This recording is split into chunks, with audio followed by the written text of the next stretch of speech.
What's that? All I see is Football Summit here. Coach will That's be able to share his screen.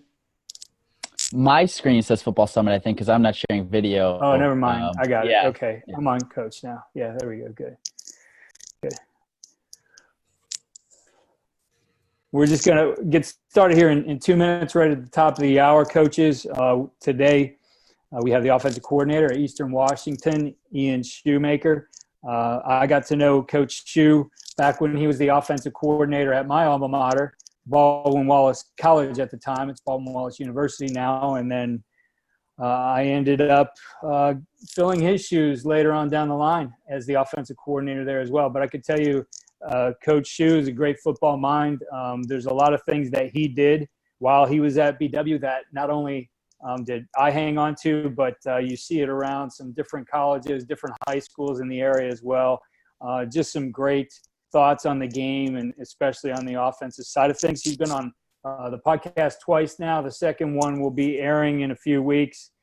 Follow me on Twitter at Coach K. Grabowski to be able to get updates on that and see where you can listen on your favorite platform.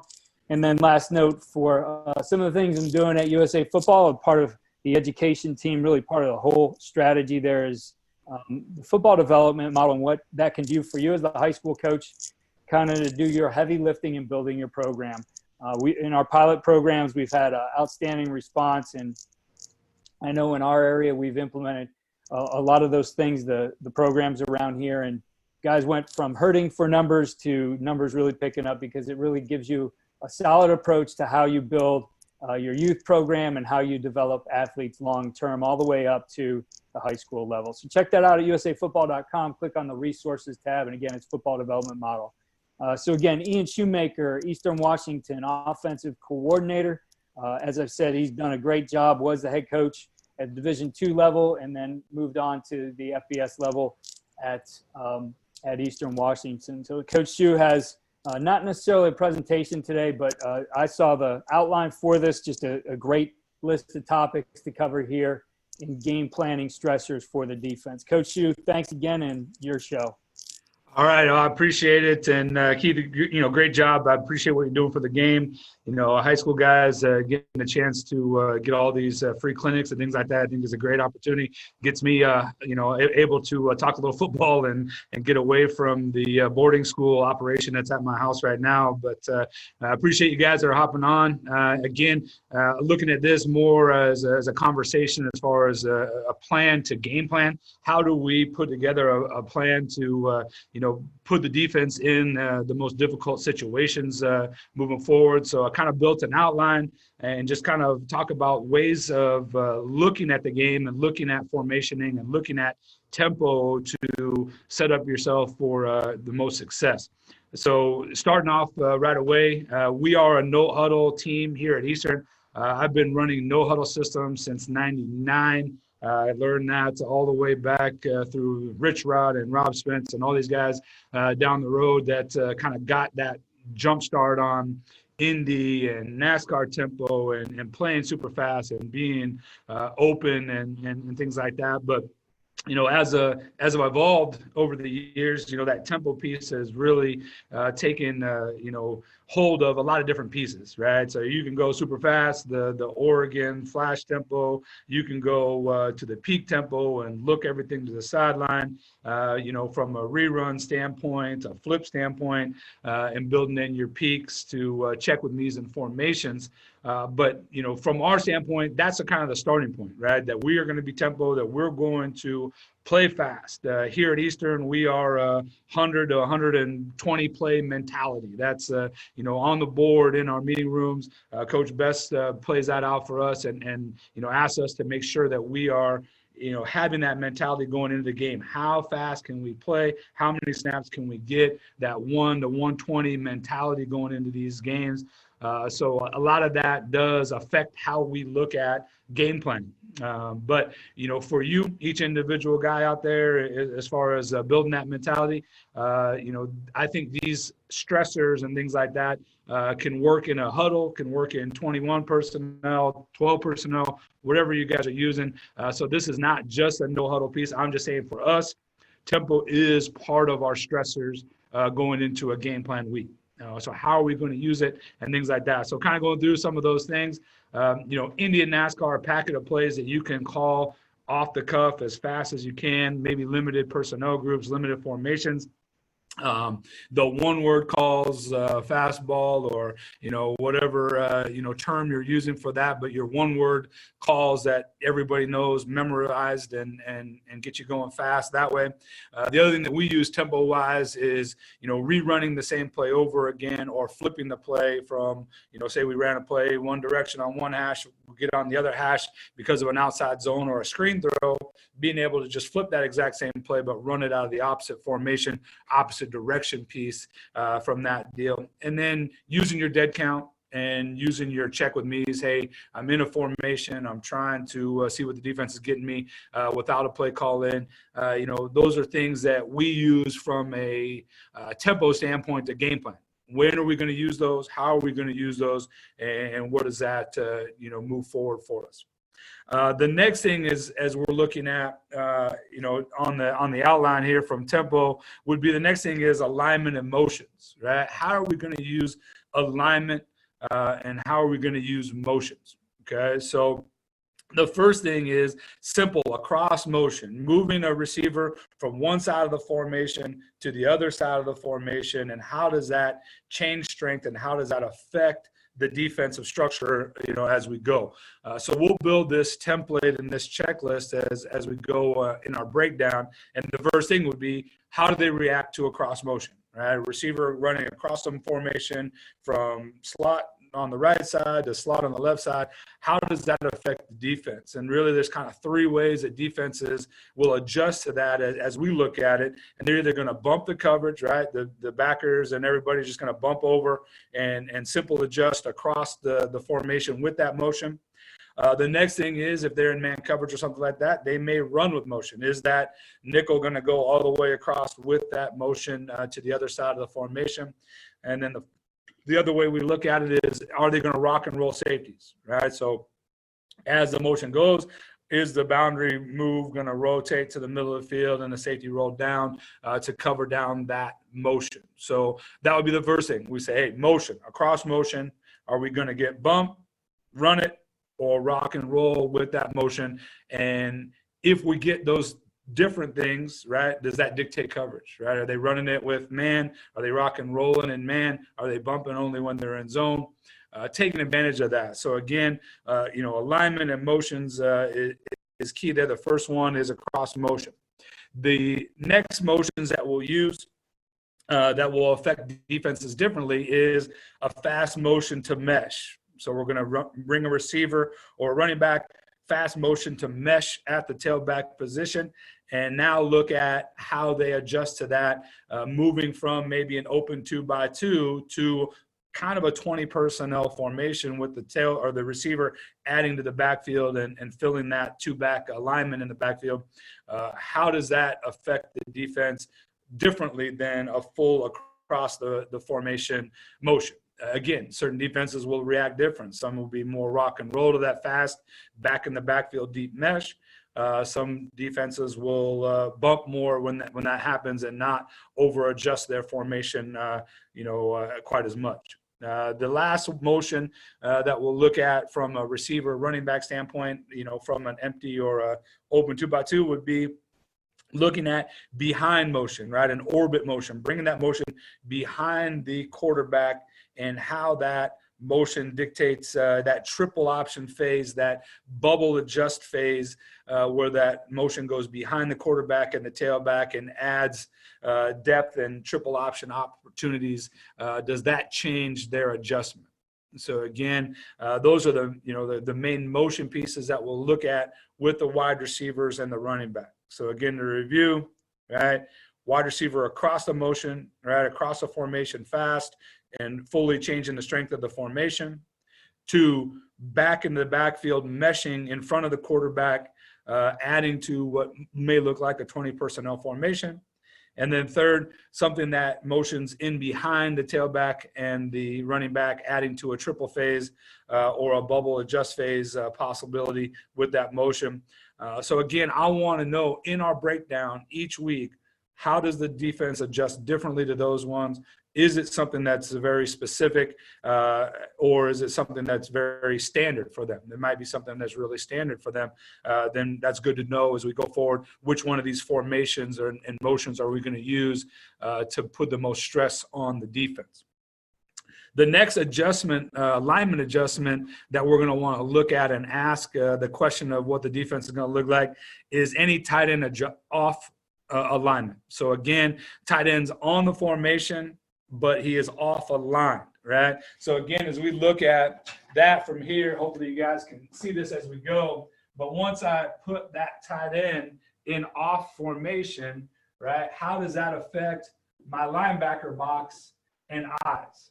All right. So again, most of you guys know, a lot of you guys probably coach on the defensive side at the high school level as well. But if I put that tight end off versus on and attached at the end of the line of scrimmage, that completely changes the eyes of the defensive players. Defensive from a linebacker standpoint, from a support player standpoint, safety role, add to the formation, how they're going to add a safety to the formation. A lot of that is going to be dictated by eyes on the tight end now that he's in this off alignment and putting him, that stress of he can be added front side or added back side of the formation quickly with some type of slice or back wrap motion or action with the, post-snap movement. So again, what does that do? How does that affect the defensive structure when I have the tight end off? And again, I think that is something that looking at linebackers' eyes, looking at safety's adjustment to that, all those things kind of add as we look at it to how they're going to play that. And if we can take advantage of that, if we know that once the tight end goes off, both eyes of the backers in the box are going to be on the tight end, and they're going to be dealing with the fax movement of that tight end to the backside, weak side, or adding to the front side is going to dictate their fits. Then we need to know that. All right, are they going to rock their backers back with that movement? Are they going to play front side gaps? All that stuff is going to be important to us in the game plan mentality as far as how we're going to count the box, how we're going to block the combos. All those things play, and being able to know what they're going to be if the tight end is off the line of scrimmage and attached, right? The next thing, again, because this will dictate calls for the defensive end, right? You're going to get those backer alerts as soon as the tight end steps off. Hey, alert the slice, alert the kick on the backside defensive end. Linebacker's eyes looking to trace that tight end back. The next thing we want to do is look at if we flex this tight end off the formation, so off the line and off the formation, and now bring him back in quickly to the formation into those 2 spots or 3 spots or 4 spots, whatever you want to get him to.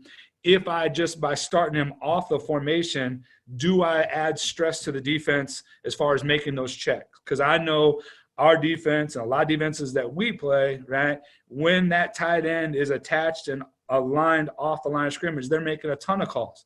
We even get D-tackle calls, are playing the gaps different. The defensive ends are definitely playing the slice and the read wrap game different.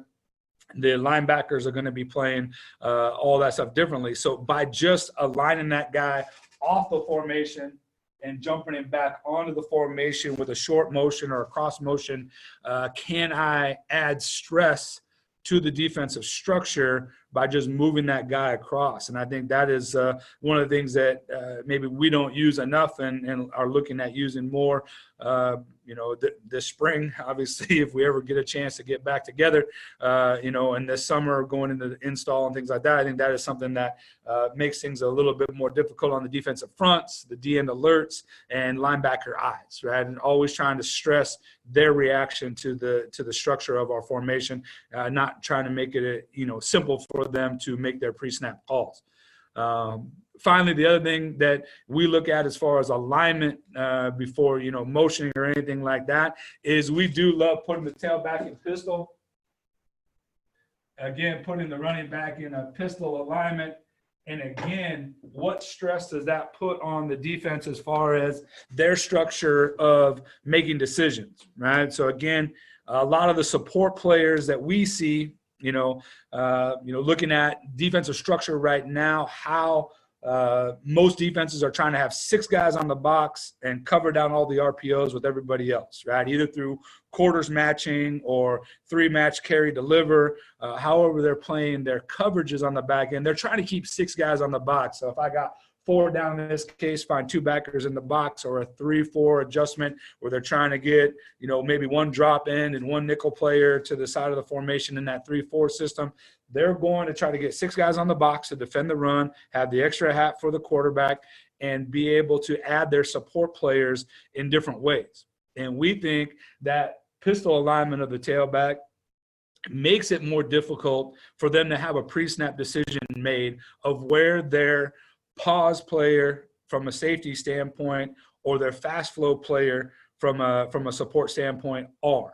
And again, if I align my tailback offset like this, right, and knowing that most players are going to go this direction, this safety or nickel or whoever it is on this side might be more likely to be a fast flow player because he, in most cases, is not the read player on the front side of the run with the tailback going to this direction. And then now anybody on the backside, nickel or safety or however you align this, right, would be the flat foot, more of a pause player, right? So a guy that's going to sit and make sure, hey, I'm not getting RPO'd on the backside of this mesh. So again, we think that pistol alignment at times makes that decision at least a post-snap decision.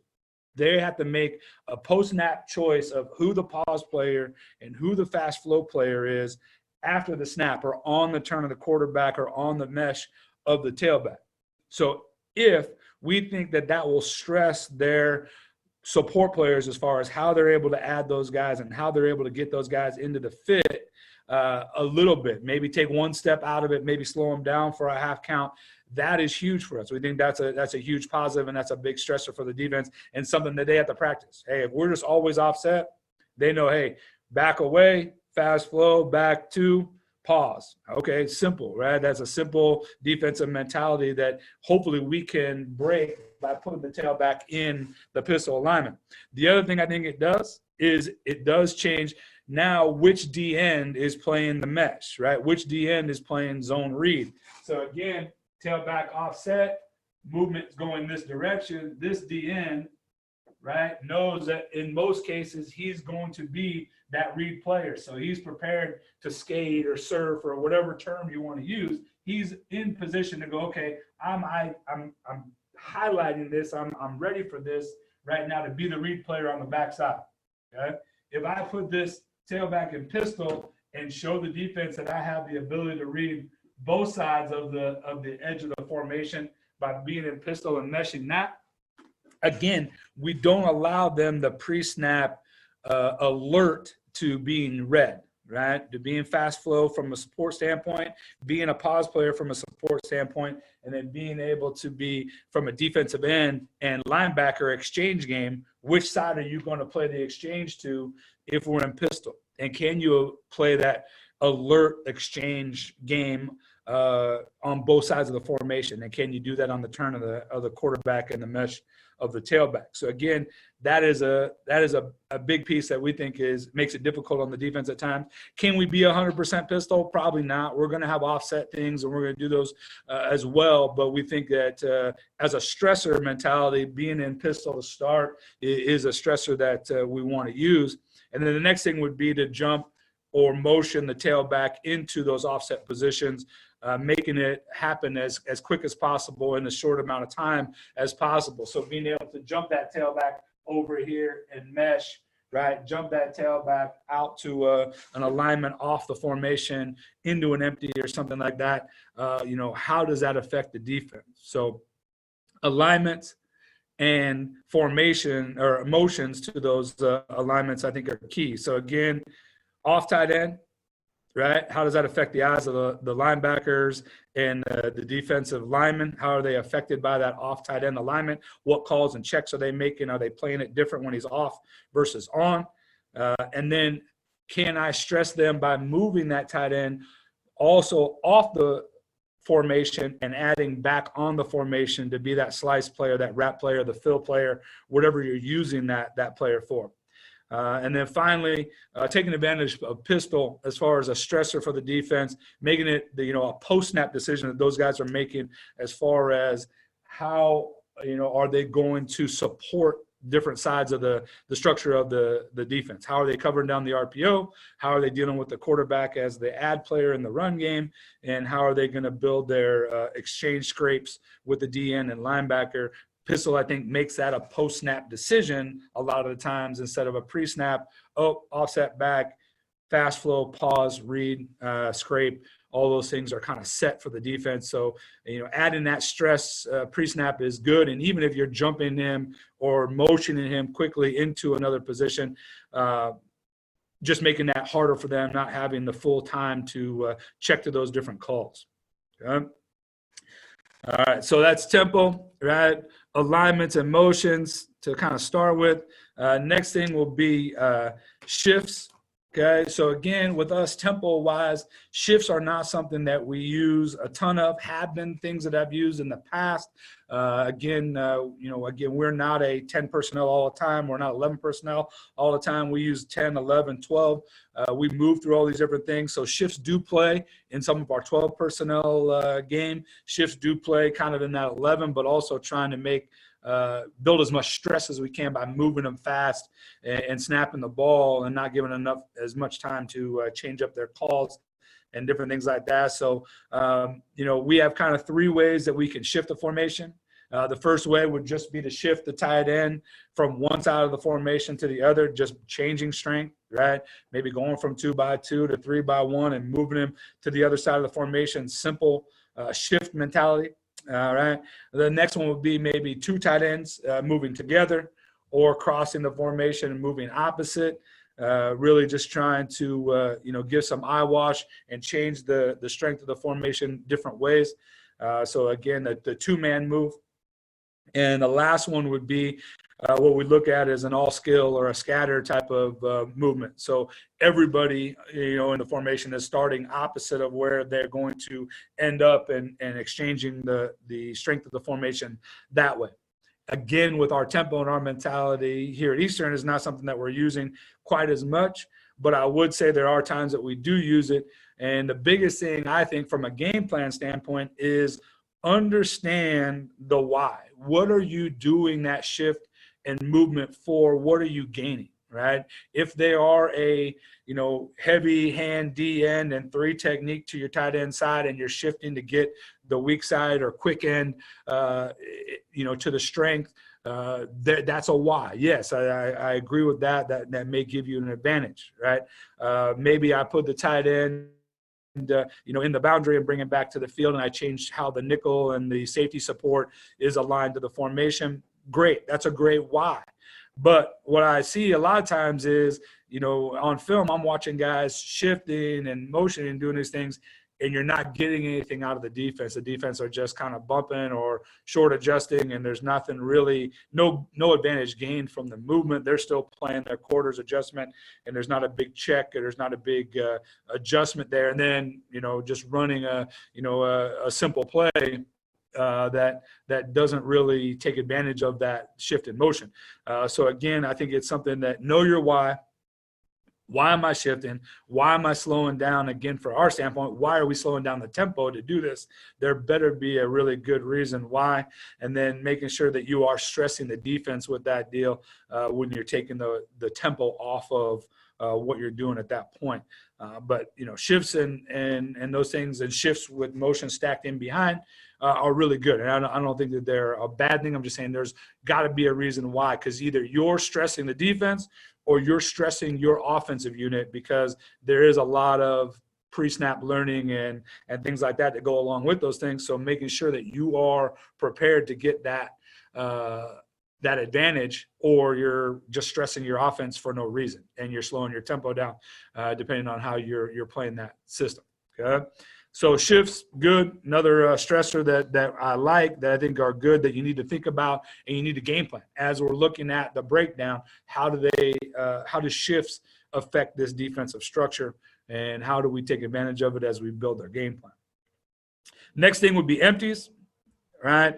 Pretty simple idea, you know what I mean, as far as 5 receivers or personnel groups. You know, we like, again, to be in, you know, a singular personnel group and be able to use all of our formations, be able to be an empty and 12 personnel, be able to be an empty and 11 personnel, using our tailback as a receiver and some of those things. So again, building that mindset, and also getting an empty, because most defenses are going to have base adjustments, right? We're going to get into certain coverages, certain pressures and things like that, and being able to build that 3-by-2 base empty deal in your breakdown and go, okay, we're breaking all the empties down. Here are the things that they're going to do in these situations. Here's a base coverage check that they're going to use, and a base pressure check that they're going to use, or here's the 3 or 4 things that they've shown us over the, you know, over the season or over our breakdown. What does that tell us? How do we line our empty for the week? We build an empty every week with personnel in different spots, and just say, hey, this is our 5 formation for the week, and give the defense something different, or what we think may be positive for us against their coverage and pressure looks, right? So again, even if that's 11 or 12 or whatever it may be, how are we going to line that empty formation for the week? Most teams are going to have a couple of different coverages that they're going to use out of that. They may have a drop 8 that they'll you know, use with their 3-down packages, and then you're going to get the all-out 6, right? Have a 6-man again, right? Have a 6-man zero pressure type of answer anytime you're going to use empty, right? So especially if you're going to open the formation up, put 5 receivers flexed away from the formation, or whoever's out there, and have a plan for when they walk 6 up on the line of scrimmage and are going to all out zero blitz you. And what is your answer? From a hot standpoint, from a you know, a protection standpoint, do I bring the tailback back in? Do I bring the tight end back in? Do I have a movement protection that saves my quarterback's tail a little bit before we get the ball off? But have an answer to that 6-man all-out pressure. So again, true 5, all removed from the formation. Okay, how do we answer it? And then also have some formation adjustments to that empty that can take advantage of a 6th guy in protection, right? So some of the things that we like to use is, instead of flexing the tight end all the way removed from the formation in the basic empty, is to have him at the edge of the formation, still that flexible deal with the quarterback run, right, where I can add in front side or back side, but also gives me that 6-man protection back, right? So I can get into some version of a 6-man slide. He can still kind of scan, you know, 1 to 2 on the back side of a you know, 3/4 slide, or you can just be on the back side of a slide as needed. And just as easily, we could use our tailback, you know, in some of those same alignment advantages, right? So again, you know, being able to quickly get to 5 guys out in the route, but also having the availability of a 6-man pro to help us out, and to bring a little bit of question back in the defensive coordinator's mind.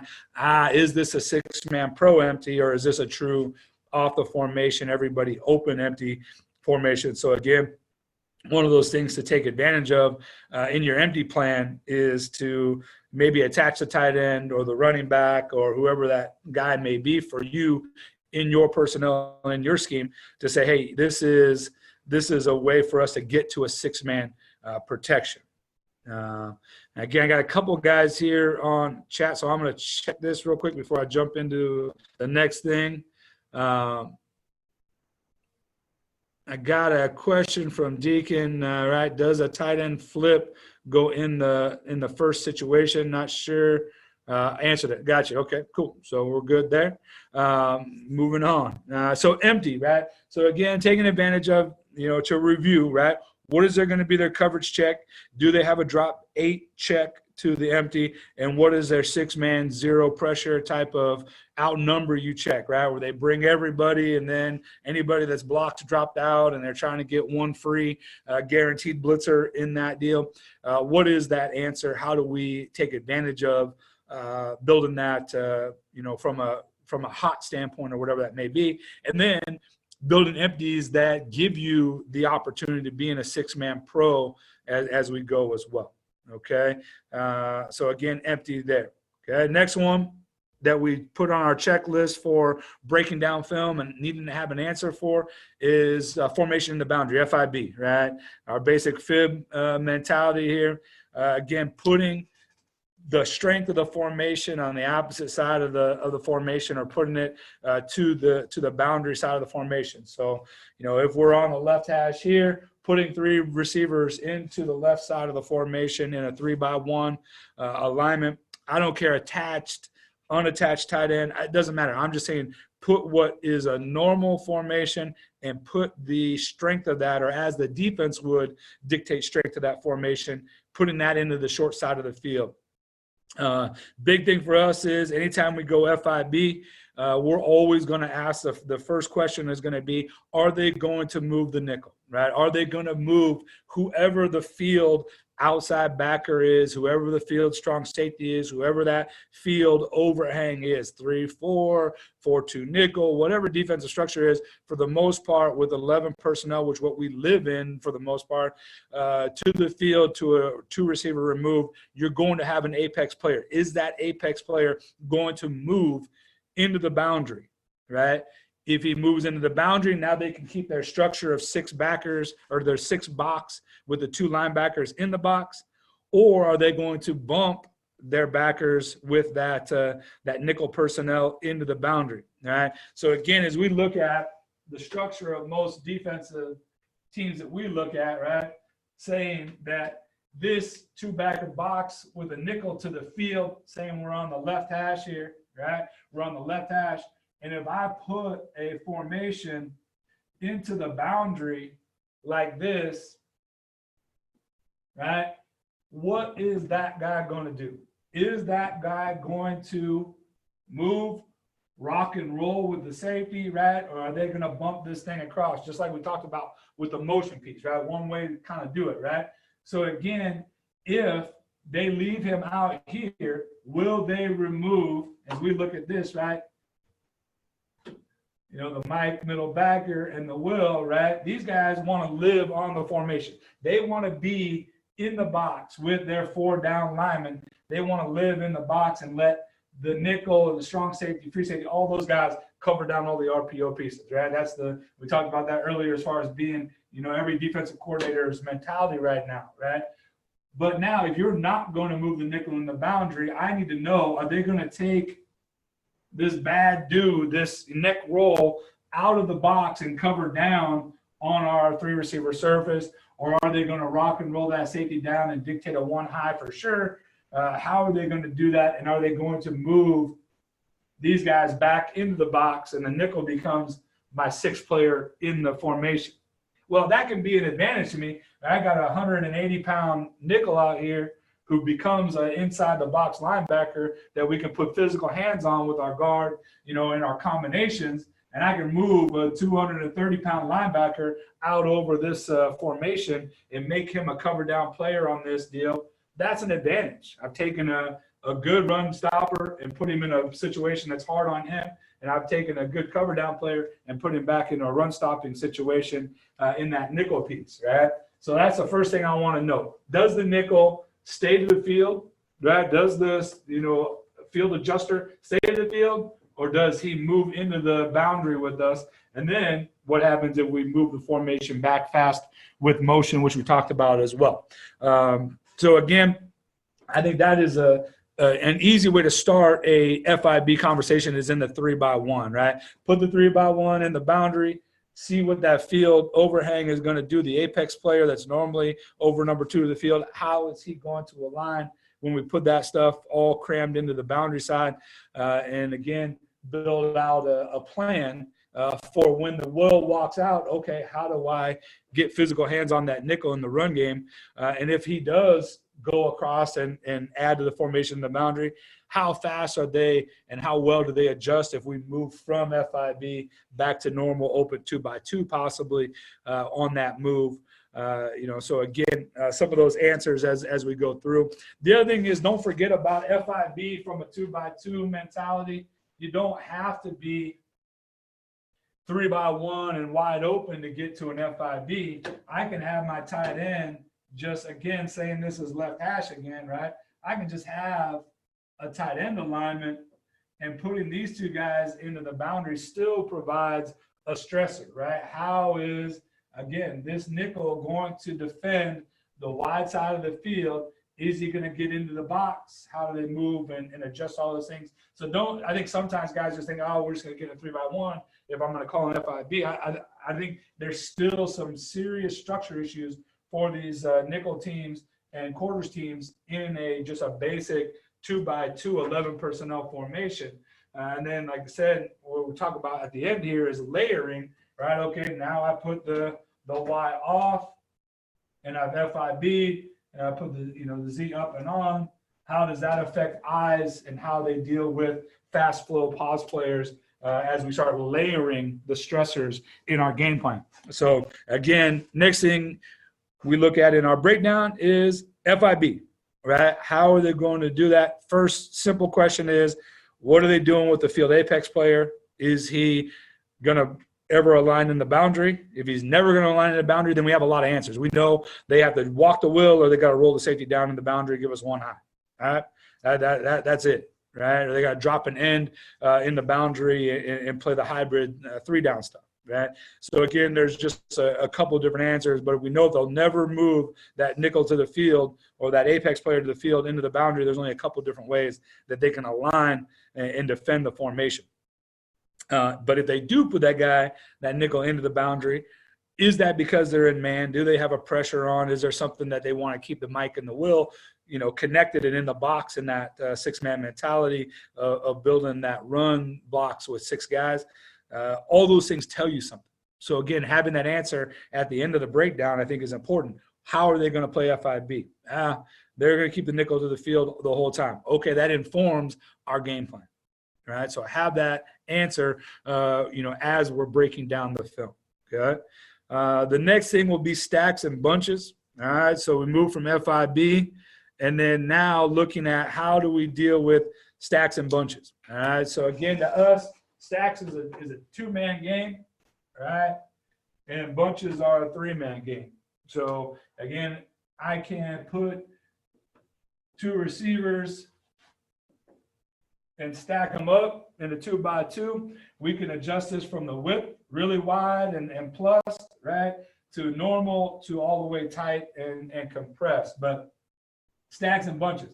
One of the things that we want to look at is, will our stacks and bunches remove 3 bodies, right? So this field deal, I got my apex player, I got my corner, and I got my safety, right, my field safety. If they're going to spend 3 guys on this stack, right, that's good for us as far as the run box. And if I can do it on both sides and get the same thing, a wall player, and I'm getting read on both sides of the field, I've developed a 5-man box. I've just done a stress to the defense that we talked about. They don't want to play with 5 guys on the box.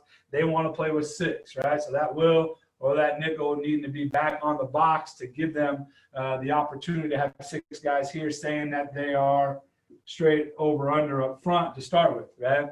So again, if they want to play palms, read, or whatever to both sides of the field, well, we can stack this and remove it from the formation with an over split, and maybe provide myself a 5-man box to run the ball against, or provide us some advantages, right? The next thing is, okay, that most of the time when we look at that alignment tells us zone, right? Tells us probably a pretty standard front, not a lot of pressure, not a lot of things coming. So again, looking at that as being a base zone check to 2-high zone check to 2-by-2 stack. Okay, so once we start getting other adjustments to this, you start to get a feel for it. Okay, they want to keep the will in the box. They want to stay to that 6-man package, and they're going to play this thing in a man situation, or they're going to play this thing with a cover 3 mentality, a 1-eye mentality, right? Strong safety is going to come down. He might start pressing the point here and stacking the corner behind, right? Free safety is going to move to the middle of the field. and our nickel player is probably going to take the opposite of the strong safety with the corner stacking in behind. Right? So again, another way for them to align here. But most of the times we look at anytime they press the point on these stacks and bunches, a lot of what we are guessing is some version of a man or some version of a one high, right? So again, once we start getting that point pressed on either on both sides of the stacks, we're guessing one high, probably either cover 3 or cover 1. And we have an answer a little bit as we break that down of what that coverage concept is going to be for the defense if we are seeing the press the point deal on the stacks. Okay, so again, that may tell us something pre-snap as far as coverage. It may tell us something pre-snap as far as pressure. But what the question on the breakdown is going to be, if they stack, or if we stack our formation in a 2x2, how are they going to align to it? And what do those alignments tell us as far as pre-snap coverage and things like that? So I think, again, if we're getting a wall player, a corner, and a safety, a lot of times that's telling me read palms, it's telling me zone, it's telling me it's, a 2 high. It's giving me some information. And again, if I get pressed the point, I'm guessing, okay, more pressure, more man, more 1 high, covered down. They're trying to keep 6 guys on the box in some form or fashion. And again, how do we use that information in our game plan to move forward? So again, 2x2s, that's a base starting point. Doesn't change much for 3x1, right? Doesn't change that much for 3x1. If we go to a bunch mentality, and again, this could be FIB, right? Layering the stressors and FIB.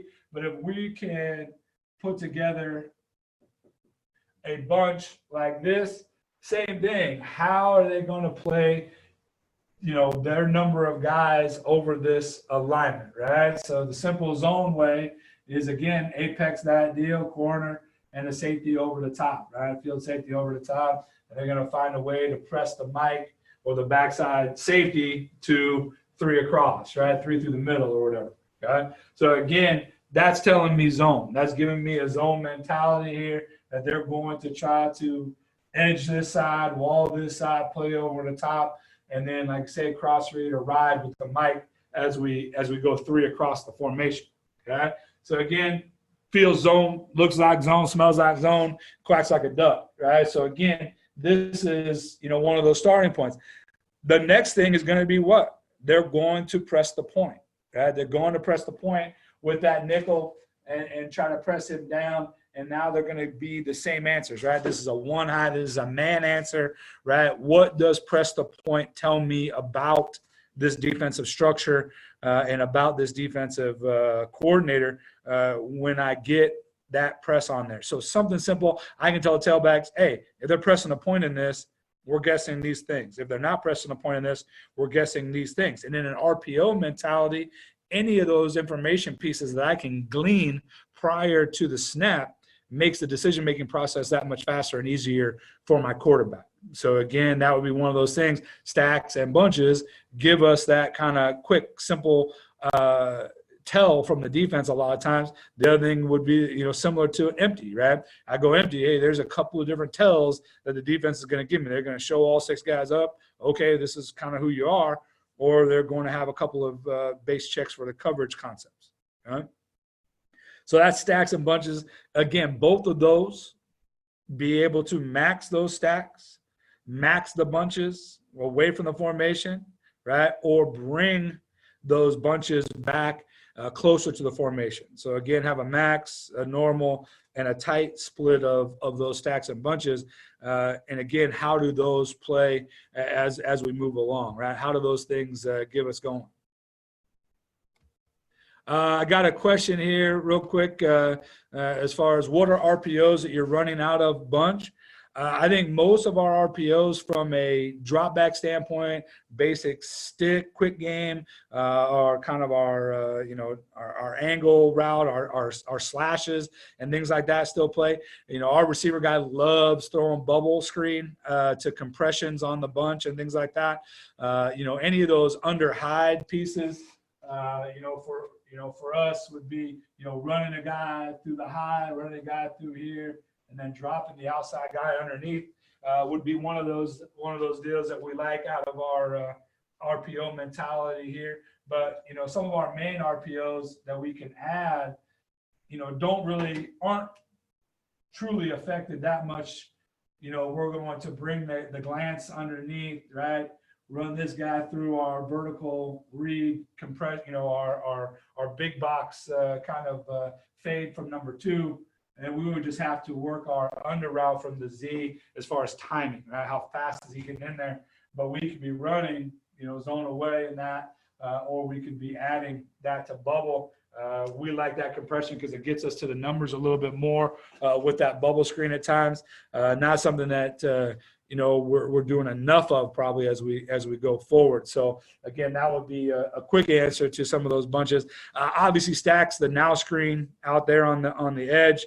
Anything with the point player taking off and the player behind on the under, those things are pretty standard as we look at building our RPO game out of stacks and bunches. But we try not to, just because we go to stack or just because we go to bunch, we're trying not to change up too much of what we're doing, just building a plan that fits kind of our base calls as we go. So that would be, some of our base RPO ideas, bubbles and the glances and things like that, how that will apply in a 2x2 or a 3x1. So good question. If you guys have questions, hop on. I'll try to get them as we go through here. You can catch them at the end a little bit as well. Compressions. The next thing would be for me, have an answer to compress sides of the field.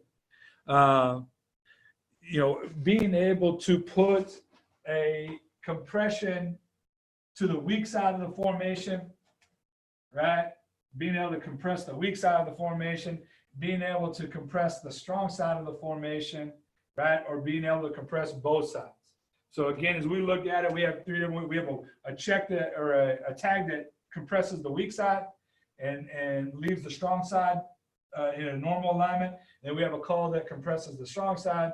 And then we have one that compresses both sides of the formation. So not separate formations, but just tags that can adjust different sides of the formation to build compressions. Okay?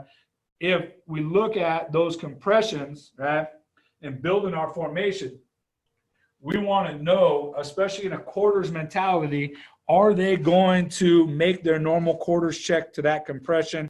Are we getting too high out of them a little bit more? Are we getting an inside-outside read on that compression? Does that take a force player off the formation and make the corner the force player, support player? Those things are good to know, and those compressions are things that we can take advantage of. Unbalanced, the next thing, right? Looking at unbalanced, being able to dead-end formations and put quads away, or motion to quads in an unbalanced set, killing one of the receivers to that side as far as the formation goes. And again, when you do that, how are they going to align to unbalance? Are they shifting the front?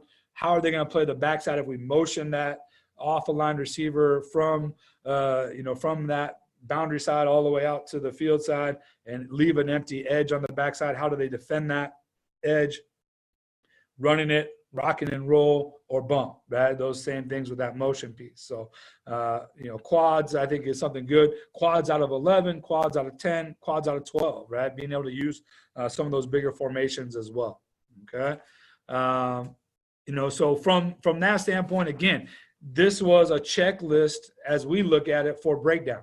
Breakdown, have an answer. If I go to my quality control guy or my running back guy or my O-line guy or receiver guy, right? Everybody's got a role. They're going to go, okay, I have formations and motions. I'm dealing with shifts. I'm dealing with empty. I have the answers for FIB. I have the answers for stacks and bunches.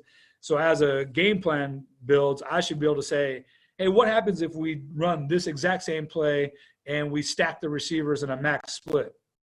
Oh, coach, here are the 2 things that they're going to do. Right? Those things are done in the breakdown so that we can take advantage of them in the game plan. Hey, if we stack this and then motion across, how is that going to work within their rules as we've broken down and looked at this deal? So again, that's a big thing. Checklist, the stressors that you're going to use, that you want to have available and answers to, have that part of the breakdown and have cut-ups available so you can go back and look, yep, That's it. They press the point. They're playing man in that 3-by bunch. Okay. FIB, every time they're going to leave their nickel to the field. Okay. That dictates or informs our decision in the game plan. Okay. Next thing would be layering stressors. All right. So again, layering stressors does help us. Wait, real quick, let me hit Coach Vitzum, Grand Valley. What's up, Coach? How do you handle not getting those stressors on tape from your breakdown? Well, usually if I have, say I get stacks, but I don't get bunches, or say I get unbalanced, but I don't get a motion, right? You should be able to press the knowledge of the defense. Who are they at their foundational structure, right? If a motion dictates this, then FIB might dictate this, right? If they're going to run with motion in man coverage, well, guess what? If I put the formation FIB, that nickel probably is going to go in the boundary and play man coverage, right? Instead of having the will do that. So there's things I think that you can, learn from the basic structure of the defense, right? To say, okay, if they do this, they're probably going to do this.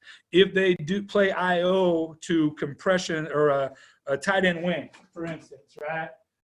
Quick quarters talk, right? But say I have a compression right here, and they're going to play a nickel check with the corner and the strong safety in the corner, and they're going to play outside, inside of that because they've adjusted this deal, right? Well, I have a pretty good idea if I just move, right, that structure out a little bit, what that answer might look like as well. So again, am I going to get, press IO? They have IO checks in their deal, right? How does that look to a stack now? How does that look if I remove it? Does it change? So again, it's not perfect by any means, but it is something that is important, I think, as we go forward. I don't know if I just got kicked off of here, if I'm too far along, but Coach Grabowski, you got am I still on or no? All right, I'm gonna keep going. I'll keep talking. See if anybody's out there. If you guys Hey, are out Coach. Sorry. Yeah, he was just giving a 2-minute warning. Gotcha. Just kind of wrap up in the next few minutes. Yeah. Thanks. Yep. All right. So again, I'm going to go fast right now. So the idea here is to layer stressors, right? Layer stressors. So now we have the game plan. We broke all that information down. We know the checklist. We have all the information. Now, how do we layer the stressors? First thing would be tempo. Challenge yourself to use multiple stressors in your high tempo calls, right? So being able to be FIB, to be stacked and bunched without adding a bunch of formation adjustments and tags and all that stuff. Make it simple. Make it something that you can do fast. Add stressors to your play fast calls, to your indie, your NASCAR, your fastballs, whatever that is, your one-word calls. Add stressors and play at tempo with your stressors, okay? Motion. Add motions to other stressors, right? So unbalanced, starting an unbalanced alignment, maybe in the FIB unbalanced, and then fast motion across, and build and layer those stressors together. So just by having one stressor doesn't dictate a win all the time as we look at this deal. Again, shifts, only when you gain advantage, but shifts are great, but you got to know what it is that you're getting when you make a shift call and things like that. Empty. This is one of the things I think that a lot of teams lose sight of, and I have in the past as well, is like, oh, I call empty. It's a base 3-by-2 open formation. Simple, right? I'm empty. That's a big enough stressor. But layering stressors, going FIB, putting 3 receivers in the boundary, right? Simple. Quadding that side, right? Putting 4 guys out to a side and a single backside. Building your stacks and your bunches into your empties, and then adding motions back into the backfield or across, changing strength and things like that. Take advantage of those things, and then adding those protection possibilities with the tight end and tailback, maybe right on the edge of the formation where they could be part of the 6-man pro, but also fast out for 5 as needed. Okay, so again, FIB, quads, compression, stacks, and bunches, and those things to your empties. Don't just get in 3 to the field and 2 to the boundary and think that you put enough stress on the defense. I think there's more things that you can do. I think that's something that I've lost sight of in the past. I think we're doing a better job here. FIB, layer your FIB with other stressors, right? Tight end off, make the backer's eyes look different, put the FIB. Now, maybe that nickel's got to deal with the tight end faxing back to him.